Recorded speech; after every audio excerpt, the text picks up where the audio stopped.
Ako nga pala si AC at inaanyayahan ko kayong manood sa aking channel. Kakaibang trivia na naman ang aking ibabahagi sa inyo mga kapare. Kung gusto nyo ng mga ganitong content, maaaring pindutin nyo lamang ang subscribe button and i-like nyo na rin ito.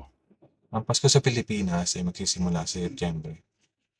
Ipinagdiriwang ng mga mamamayan ng Pilipinas ang Pasko hindi lamang bilang isang araw, kundi bilang isang kapaskuhan na nagsisimula sa buwan ng Setyembre. Ang Pasko ang pinakamahabang holiday sa Pilipinas at gustong-gusto ng mga tao na magsimulang mamili at magdekorasyon sa Setyembre.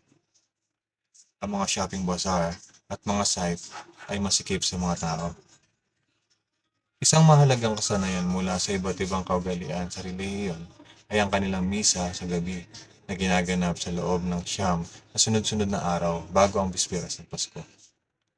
Kaya, kung ikaw ay isang tagahanga ng holiday ng Pasko at nagpaplanong maglakbay sa Pilipinas, ang Pasko ay ang pinakamagandang oras.